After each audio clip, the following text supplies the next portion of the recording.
If we venture upstairs, I love that the Sims Supply put the kitchen upstairs for a change because it's really unusual, but really cool. I like it a lot. And I also discovered while decorating this house that you can actually put these plants on top of the funky plastic chairs, which I think looks quite rad. In my room, my bedside table is actually a little wooden step ladder. So I like using kind of weird, quirky things for different uses than what they were originally intended for, I guess. This is a little pets section. The kitchen was originally, I think, if I can remember correctly, it was using more dark woods and a lot of olive greens. But I kind of wanted to freshen it up, and I used this lemon and blue, two of my favorite colors actually for interiors, to make it, I guess, a bit more feminine.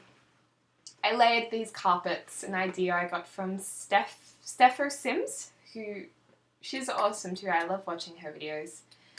And yeah, there's some nice pictures on the wall. There's a mirrored splashback over here, and that kind of contrasts to the marble wall on the other side behind the fridge. I also always, usually in all my kitchens, put this little plant here because it looks like wheatgrass that they have at a juice place in Australia called Boost Juice. It's where you just pick what you want in your juices, and it's really yummy. But they always have wheatgrass there. It's really good for you, apparently. The outside deck / dining area is a lot more casual. It's not as glamorous as the kitchen. But I figured if you're eating outdoors, it is more casual anyway. These chairs are really cute, actually. I love the grey and the blue that I've put here. And the cushions have kind of a tribal pattern on them, which is pretty nice. I love blue and yellow and blue and orange together. They really complement each other very, very, very well. If we move on into this area, there is a more formal sitting room. Again, using yellow and blue. Flat colours to contrast to a busy carpet to balance out the room, and a lot of exposed timber here, which definitely suits I think it suits the coastal living aesthetic very nicely. And here is a bar for enjoying the stunning beach view, which I wish I had in real life. And this little area is quite romantic, I thought. It's got a beautiful stargazer and this rustic old chair with the scattered lanterns, which I love to scatter. There's also this really awesome plant box I use a lot in The Sims, but because it's got a couple of plain areas in it, you can actually put vases or hide vases or put other plants in there to make it your own designed plant box. I really wish the store would have some plain ones that you can do that with, because it's really easy to do. It's a little bit different. I haven't seen that many people try it, I don't think. Again, I've used the same plant box over here. But I think I might have put sunflowers in it instead of the pink.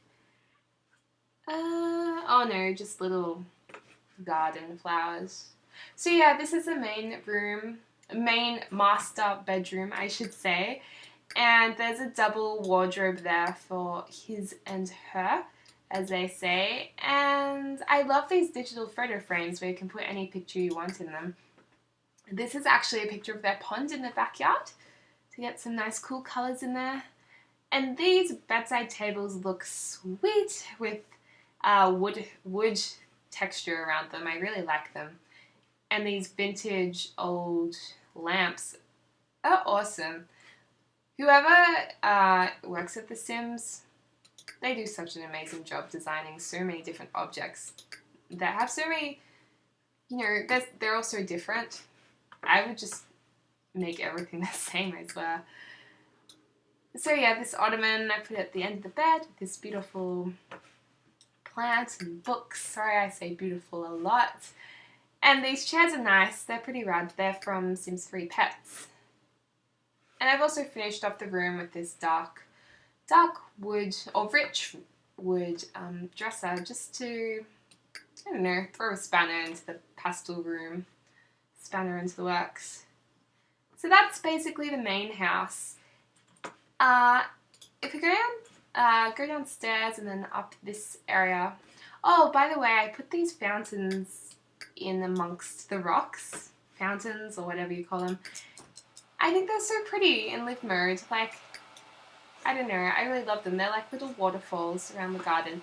And I love how this one they have to walk through. It's quite pretty. So up here, this was so funny. This was a party room the Sim Supply created.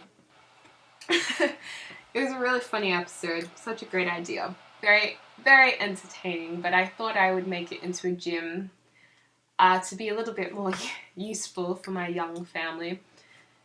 These exercise mats have been created just getting one of those rugs from buy mode, and you just make them into a flat colour. Plenty of sports gear, scattered CDs to make it look like a gym. Whoops. No, I don't want her to be athletic. There's a laundry as well, which the Sim Supply doesn't usually put in his houses. And another bathroom with plenty of wood detail, which I love. I love a good dose of work. The kids at Smugsworth keep calling Kane a rube. He doesn't know what that means, but he wants to come home. Are you willing to let Kane come home? A rube? I don't even know what that means, but no, he can stay. He can, like, toughen up, princess. It's not that hard.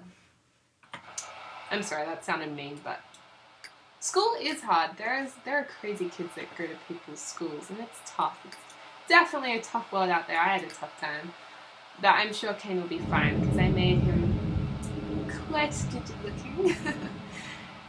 Anyway, like, plenty of my Sims are. Not all, though. I do like to make a diverse range of Sims. It also has a spa with more scattered lanterns and a matching bar there for if they do want to entertain without having the whole party house to do that in. There's some solar panels up here to help save energy on their bills. And I don't know, why is Leela still standing out in the rain? Girlfriend, you are gonna be drenched when you go inside. Just hang out with Finnegan. Anywho, there's this fire pit here, which I think is quite nice. I hid it amongst the rocks and put pretend rock seats here because I wanted it as more of a decor item than actually to use. I don't really use it in my game that often. These are, what do you call them? What do you call them? Fences. Here, they're actually for roofs, roof decorating, but I thought they looked really nice up here. This last little hidden part of the property is, it was originally like a underground safe, I think. Yeah, it was an underground safe, and well, firstly it was a butler's room, then an underground safe. I would be Devo if I was a butler down here, because there's no natural light. One time I went to Venice for like a school thing, and we stayed in this place with like one tiny window because it was almost underground, and I swear to God I got so claustrophobic. Did not like it at all, but back to what I was talking about. This is an underground cellar, and yeah, it's cool. I don't have the expansion pack that has all the wine stuff in it. I think it's World Adventures, but I chose not to get that expansion pack because I don't use it as much as the others. But I still kept all of the things that were in the safe, all the crystals and whatnot, and put them behind this screen from late night, which I think is quite nice. So they do have all their special things down here. There's some buckets. I mean, buckets are kind of winery-like, so I just popped them in there. I actually waitress at a winery, and they do have a lot of buckets, I will say. They do. Not that has anything to do with what I'm talking about, but yeah, that's the cellar, underground cellar. There's something really magical about underground cellars, actually. My uncle has one, and when I was younger, I used to always go under there and pretend I was like a trapped princess or something. It was good. Those were the days. But anyway, that's all for today. for my Sims diary entry, but I'll try and put something up really soon. Okay, bye!